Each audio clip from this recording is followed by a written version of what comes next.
ఓం మహాగణాధిపతయే నమః. ఓం గురుభ్యో నమః. ఓం శ్రీమాత్రే నమః.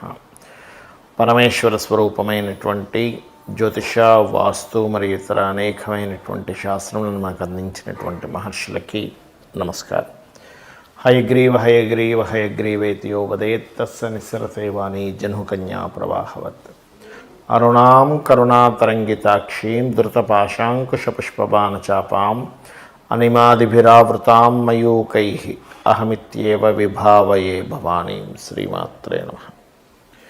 ప్రేక్షకులందరికీ కూడా లలితాంబిక అమ్మవారి యొక్క అనుగ్రహం పరిపూర్ణంగా కలగాలని మనస్ఫూర్తిగా కోరుకుంటూ మనం ఈరోజు చెప్పుకోబోయేటువంటి టాపిక్ ఏంటంటే, చూడండి, చాలామందికి ఒక్కొక్క జాతకాన్ని బట్టి, పర్సనల్ చార్ట్ని బట్టి వారు ఏ దేవత ఆరాధన చేస్తే బాగుంటుంది, అందులోని ఆ దేవతకి ఆ దేవత సంబంధించిన మంత్ర జపం చేస్తే బాగుంటుందా, లేకపోతే ఆ దేవత సంబంధించిన లేదా ఆ గ్రహ సంబంధించిన దానం ఇస్తే బాగుంటుందా, తర్పణము చేస్తే బాగుంటుందా. తర్పణము అంటే నీటితో కానీ పాలతో కానీ చేస్తూ ఉంటారు. అదేవిధంగా హోమము చేస్తే బాగుంటుందా అనేటువంటిది ఉంటుంది. అది ఎందుకు తీసుకుంటారు అంటే, వీళ్ళ యొక్క పూర్వజన్మ కర్మ ఒక్కొక్క జాతకానికి స్పెసిఫిక్గా ఒక్కొక్క మార్గం ద్వారా అది నల్లిఫై అవ్వడం జరుగుతూ ఉంటుంది. ఆ రకంగా అది పర్సనల్ చార్ట్ చూడాలి. మరి పర్సనల్ చార్ట్ అనేటువంటిది చూసుకోవాలంటే ఎవరికి వాళ్ళకి తెలిసి ఉండాలి, లేదా ఏదైనా ఆస్ట్రాలజర్ని కన్సల్ట్ చేసి ఉంటే వాళ్ళ లగ్నం నుంచి లగ్నాధిపతి ఎలా ఉన్నాడు, పంచమాధిపతి అంటే ఉపాసనా స్థానాధిపతి ఎలా ఉన్నాడు, లేదా భాగ్యాధిపతి ఎలా ఉన్నాడు, వీళ్ళకి ఏ పర్పస్ మీద అయితే వీళ్ళు పూజ చేస్తున్నారో, లేకపోతే హోమం చేస్తున్నా, తర్పణం చేస్తున్నా, ఆ పర్పస్ని ఫుల్ఫిల్ చేసేటువంటి గ్రహ దశ నడుస్తుందా లేదా, ఒకవేళ నడవనట్లయితే ఆ గ్రహ దశ అనుకూలించేలాగా ఏ దేవతకు చేసుకోవాలనేటువంటిది ఉంటుంది. అయితే ఇవాళ మనం చెప్పుకోబోయే టాపిక్ ఏంటంటే, సహజంగా మీరు పలానా లగ్నంలో పుట్టారు, ఉదాహరణకి మేష లగ్నంలో పుట్టితే ఎవరికి తర్పణం కానీ హోమం కానీ ఇవి చేయాలి, లేదా వృషభ లగ్నంలో పుడితే ఏంటి అనేటువంటిది నేను మీకు ఒక్కొక్క లగ్నరీత్యా నేను మీకు చెప్తాను. Hi, my name is Gautam and I actually stay in Malkajgiri itself. I had this back pain. It's been 1.5 years. I have tried many treatments like chiropathy, oil massage, physiotherapy especially, but it didn't work out as much like what I expected. I strongly suggest homeopathy. You people can carry on with the homeopathy. Area Malkajgiri and doctor name is Nageswar Rao and the clinic name is Neocare Homeopathy. తులాలగ్నము, తులారాశి. తులవారు కనుక చూసుకున్నట్లయితే ఇక్కడ మీరు చేయవలసినటువంటిది స్తోత్ర పఠనాలు చేయాలి. మీరు కూడా అంటే ఏ నామస్మరణ, ఏ స్తోత్ర పఠనాలు ఎక్కువగా చేయాలండి అని చెప్పి చూసుకున్నట్లయితే, కాళికా అమ్మవారికి సంబంధించిన స్తోత్రము, లేదా మూలమంత్రం ఏదైనా గురువుల దగ్గర తీసుకున్నట్లయితే ఆ యొక్క మూలమంత్రం తీసుకోవడము, మరియు విష్ణు సహస్రనామాలు, ఎంత విష్ణు సహస్రనామాలు స్తోత్ర పఠనం చేస్తే అంత బాగుంటుందండి మీకు. దీంతోపాటు గోధుమల్ని దానంగా ఇవ్వండి, గోధుమలు ప్రధానంగా. మరియు ఇక్కడ చాలామందికి సందేహం కలుగుతుంటుంది, ఏమంటే బీజాక్షరాలతో కూడుకున్నటువంటిది పెద్ద గురువు గారి దగ్గరైనా తీసుకొని చేయాలా, అలా చేస్తేనే ఫలితం ఉంటుందా అని. అదేమీ లేదు. మీకు గనక పుణ్యం కొద్దీ ఏదైనా గురువు గారుల దగ్గర మీకు కాళీ మంత్రం లభించింది, చక్కగా చేయొచ్చు, అందులో ఎటువంటి సందేహం లేదు. అలా కాకుండా మీరు కాళికాదేవికి సంబంధించిన స్తోత్రాలు ఉంటాయి, ఆ రకంగా కూడా హ్యాపీగా చేసుకోవచ్చు. అయితే ఇక్కడ ఎప్పుడు కూడా గుర్తుపెట్టుకోండి, ఒక పూజా విధానం కానివ్వండి, ఒక దేవతని ఆరాధిస్తున్నాము, ఒక దేవతను ఉపాసన చేస్తున్నాము అంటే అర్థం ఏమిటంటే, మీరు ఏదో ఆ కూర్చున్న 10 నిమిషాలు, అరగంట, గంట పూజలో కూర్చున్నంత సమయం మాత్రమే తలుచుకోవడం కాదు. మీ నిత్య జీవితంలో అడుగు అడుగున చేసే ప్రతి పనికి ఆ అమ్మవారికి చెబుతూ, లేదా మహావిష్ణువుకి చెబుతూ చేస్తుండాలి. అది నిజమైనటువంటి ఉపాసన. ఒక చిన్న భోజనం చేస్తున్నాం అనుకోండి, ఉదాహరణకి, స్వామి నీ యొక్క అనుగ్రహంతో, అమ్మ నీ యొక్క అనుగ్రహంతో నేను ఇవాళ చక్కగా తినగలుగుతున్నాను, చూస్తున్నప్పుడు కూడా అబ్బా నీ యొక్క అనుగ్రహంతో నేను చక్కగా అన్నీ నాకు కనబడుతున్నాయి, చక్కగా నిద్రపోగలుగుతున్నాను, చక్కటి కుటుంబం ఉంది, అలా ఎప్పుడు నిరంతరం స్మరించుకుంటూ ఉంటే వెన్నంటే ఉంటుంది అమ్మవారు, మనకి గుర్తుపెట్టుకోండి. అలాగే ఇక్కడ గోధుమలు దానం ఇవ్వాలని చెప్పాను. ఆదివారాలు కానీ ముఖ్యంగా సూర్యుడి భగవానుకు సంబంధించిన కొన్ని తిథులు ఉంటాయి, సప్తమి తిథి, ఆ రోజుల్లో ఇస్తే ఇంకా మంచి ఫలితం వస్తుంది. అది కేజింబావు గోధుమలు, ఎరుపు రంగు వస్త్రము దానంగా ఇస్తే కూడా మీ డిజైర్స్ ఫుల్ఫిల్మెంట్ అంటారు చూడండి. చాలా ఒక్కొక్క వ్యక్తికి ఒక డ్రీమ్ ఉంటుంది, ఎందుకో అర్థం కాదు ఆగిపోతూ ఉంటుంది. అది ఒక ప్రయత్నం చేస్తే ఆఖరి వరకు ఆగిపోవడం, మధ్యలో ఆగిపోవడం, అసలు ప్రారంభించడమే అవ్వకపోవడం, ఇట్లాంటివన్నీ జరుగుతుంటాయి. అటువంటి వారు ఈ యొక్క స్తోత్ర పఠనం, ముఖ్యంగా కాళికా అమ్మవారి యొక్క స్తోత్ర పఠనం చేస్తూ ఒక్కొక్కసారి ఏం జరుగుతుంటుందంటే మిమ్మల్ని గైడ్ చేసే వాళ్ళే ఒక్కోసారి ఆపుతుంటారు. ఎందుకు అంటే ఈ తులా లగ్నానికి 3, 6 అధిపతి గురువుకి వస్తుంది.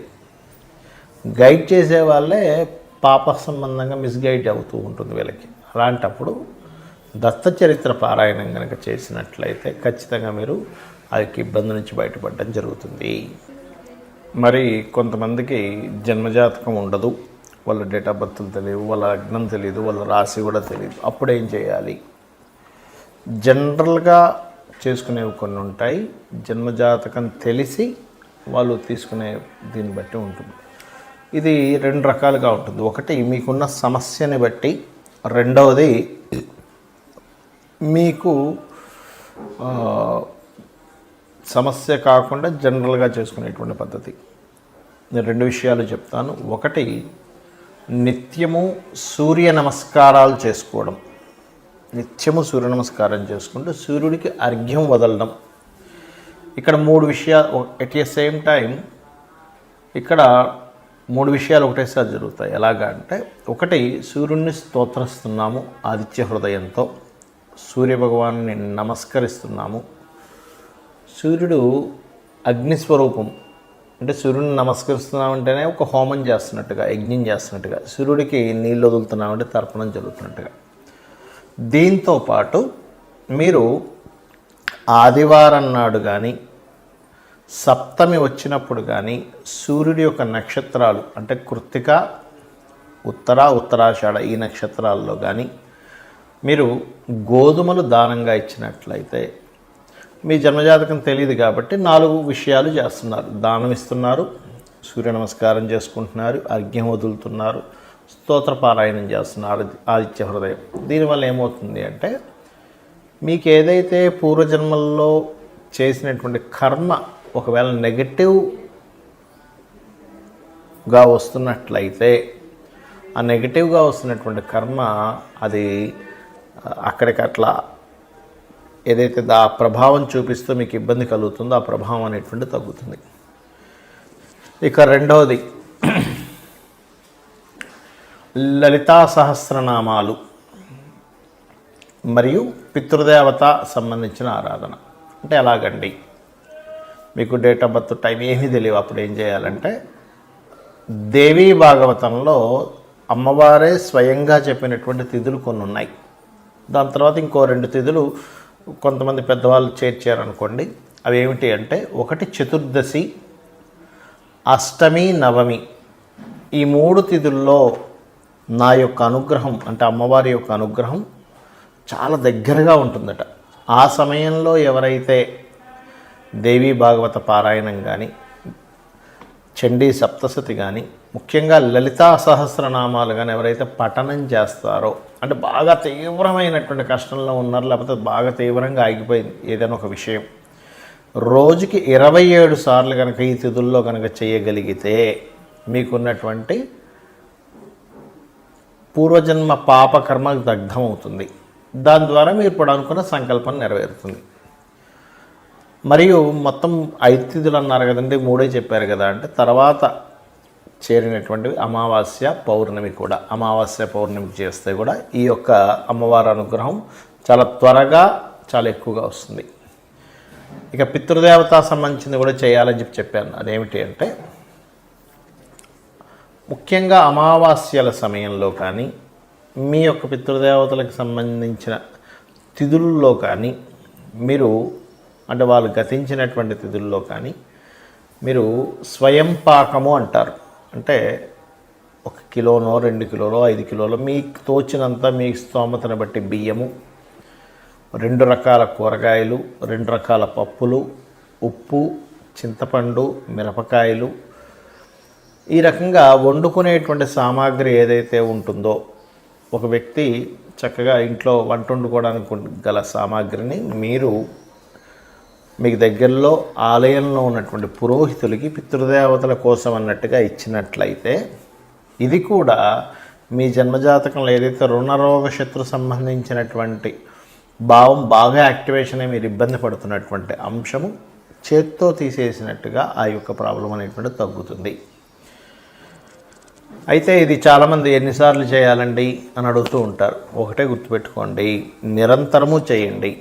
ఎప్పుడైతే మీరు దేవతా కార్యాలు కానీ, హోమాలు కానీ, యజ్ఞాలు కానీ, తర్పణాలు కానీ లేనట్లయితే దానము కానీ మీరు ఎంత చేస్తూ ఉంటారో గుర్తుపెట్టుకోండి, మనం ఎన్ని ఖర్చు పెట్టినా ఒక జీవుడు అంటే ఒక మనిషి జన్మ ఎత్తినప్పటి నుంచి తన తుది శ్వాస అంటే ఆఖరి శ్వాస వరకు కూడా ఎన్నో లక్షలు కోట్లు సంపాదిస్తాడు, ఖర్చు పెట్టేస్తాడు. కానీ ఏది కూడా మన వెంట రాదు.